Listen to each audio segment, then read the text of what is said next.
Canadians these days are getting real anxious about food security, finances, and many, many other things.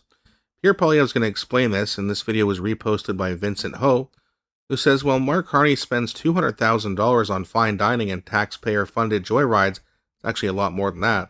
Here's the reality he is dining away from 60% of Canadians are anxious about their finances, 38% are experiencing food insecurity, 20% ran out of food and money at the same time.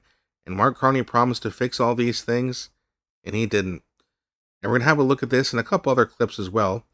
So make sure to stick around until the end. And please don't forget to hit the like and subscribe button, as it really does help grow the channel. I appreciate you guys so much for that. Let's have a look and then we'll talk about it. They reported this month that 60% of Canadians feel personal anxiety about their finances. That's Mark Carney's results. Carney's results are 38% of Canadians live in food insecurity. 1 in 5 reporting that there were times last year when they ran out of food at the same time they ran out of money. So where do they go next? To the food bank? Well, the same survey found that 1 in 5 food banks ran out in the last year as well.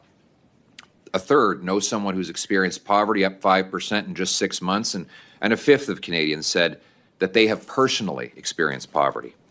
Dazzling overseas speeches and fake agreements won't put food on tables, money in bank accounts, or gas in tanks, nor will the Prime Minister's $200,000 of in-flight catering.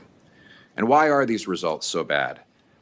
In the last election, Mark Carney promised that he would reverse everything that he had said and his party had done in the prior decade, but it was all an illusion.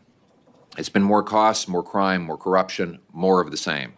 Mark Carney is just another Liberal. He changed the branding, talking points, and image, but continued and accelerated the Liberal policies that he had advised Justin Trudeau to implement, and he's kept most of the same Trudeau-era ministers in place to implement them. What are those policies? After a year after promising to control spending, the result is that the deficit has doubled. Outside of COVID, the $80 billion deficit is the biggest in our history, and spending is at its highest level as a share of GDP since 1996. He increased spending 5.1% in just over a year, added 13 new and costly government agencies, kept all the anti-development Liberal laws in place, and then he increased the industrial carbon tax 6 times higher than the one Trudeau left behind. Just because you use conservative words does not mean you're doing conservative deeds. Someone should tell that to Doug Ford and Tim Houston and all these other fake conservatives who pretend that just because they use conservative words or campaign for conservatives like Corey Tenike doesn't mean you're actually conservative. So good on Pierre Poilievre for calling that out, as well as exposing Mark Carney's massive failures. Next up here, I have something from Elliot Dagno. I think that's how you say his name. He's got a great podcast as well. Go check him out. He says, quote, we will get an even better deal, unquote. That's what Carney said on October 8th of 2025. Well, that was a lie. With the U.S. signaling their intent to exit USMCA, we can still turn to our new Chinese besties, right? Well, apparently they backstabbed us with some new tariffs. Awkward moment for the Liberals. And I covered this in my previous video, but it's too funny. We got to cover it. We got to cover it again here. So let's have a look at this. Well, this aged like milk. We will get an even better deal, says Carney back in October of 2025. So turns out that was a lie. Because the US declared today, on the last day to get a trade agreement going before July 1st's review, that they would be exiting USMCA, which begins a 10-year process to roll out and phase out and sunset the deal. And this is about to bring so much pain to Canada. The US represents 75% of our trade. Without the US, we're nothing. But Carney is trying to diversify. We got China, they're our new buddies. No, China just backstabbed us and put 73.5% tariff on a product. And that's after we bent over backwards to import their shitty EVs into our market, undermining our own automakers, by the way, and further pissing off the US. And it's not like we've been warning every Canadian that that's exactly how China operates. China doesn't care. They're not looking to be friends. They're looking to dominate. We're just a pawn in their game. Plus, how retarded do you have to be to think that we can replace the US, with whom we share the world's longest undefended border, that are our neighbor, world's largest economy, largest market, with China, that is like 13,000 kilometers away, separated by oceans? Another failure to add to the list. But I thought Mark Carney was the best to get a deal. Yeah, oops. And the failures are getting longer and longer and longer. Eventually, that list is going to turn into a scroll. It's pretty wild, though. People think, oh, we're just going to diversify, all because they hate the Orange Man.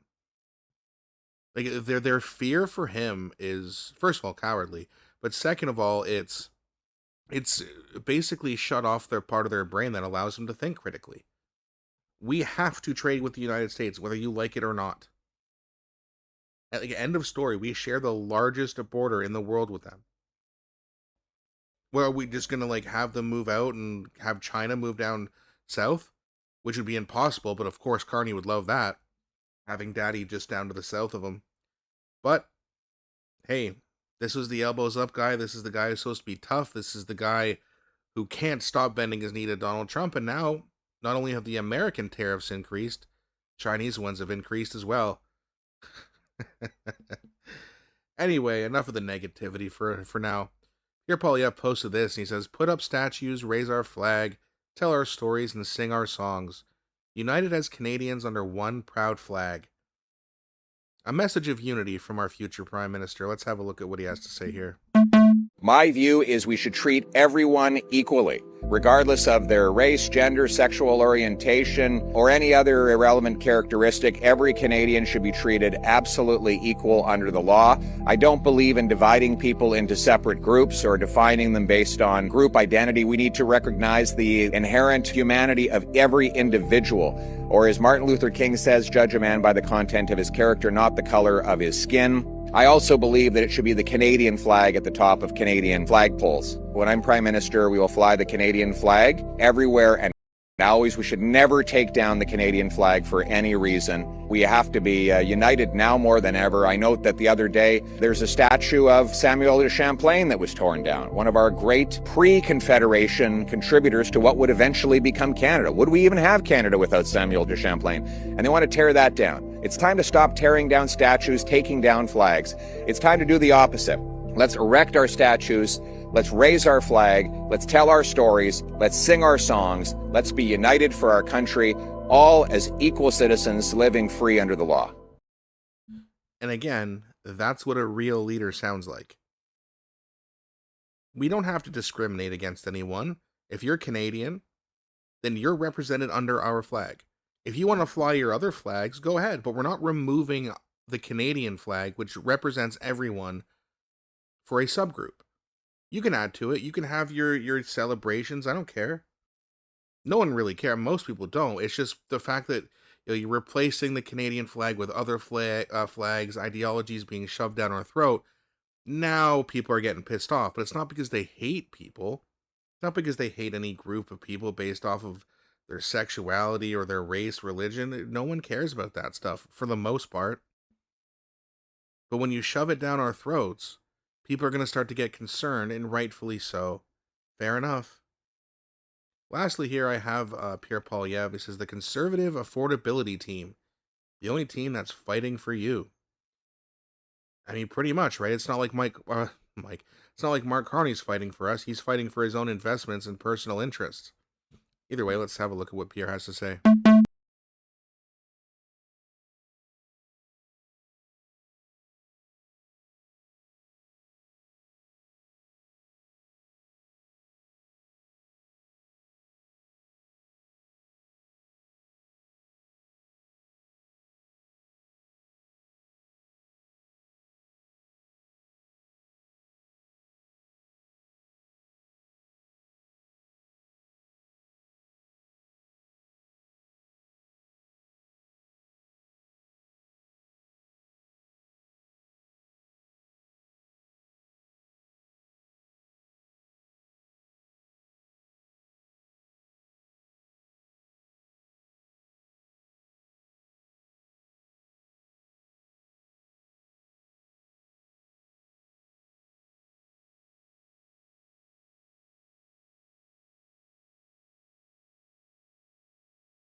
A lot of people who don't like Pierre Poilievre or even hate Pierre Poilievre don't listen to Pierre Poilievre. You can tell they don't. They just listen to things that they hear about him, because if you actually listen to the guy speak, whether it's these ads or whether it's on Joe Rogan or whatever interview, he's always candid. He handles himself very well. He's a great speaker. He's a good debater. He's very intelligent. But when you have so many voices inside the average Canadian's mind, or being projected onto the average Canadian, who are just constantly saying, hey, this guy's a bad guy. He's like Trump. Everything's bad about him. Oh, he's too mean. And he's not. Just listen. Yeah, in question period, he gets snarky. So does Mark Carney. Mark Carney talks down to female reporters. If Pierre did that, he'd be called a misogynist. We all know it. But when Mark Carney, like, there's a clear double standard, right? And you guys all see it. But a lot of the average voters, the swing voters, the liberal voter, they don't seem to see it. And I really wish our media would be more honest, and hopefully when Pierre Poilievre gets in, he forces them to be honest by taking away government funding. Why would that force them to be honest?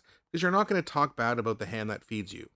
Once in a while, they'll say these things about Mark Carney that are, not very favorable of him, but it's so rare. It's it's almost like they're doing it once in a while just to show they're not biased, but they're clearly biased. But that's not what a news conglomerate should be. Mainstream media should be the news. Doesn't matter which side you like better. Doesn't matter which team you're on. You put that aside and you tell people what's really going on. You paint uh you don't paint the picture based off your agenda. You paint the picture based off reality, and they don't. And that's the only reason why people don't like Pierre Poilievre. I mean, of course, there's going to be the odd person who just, he's not my type, or he's not my. Fine.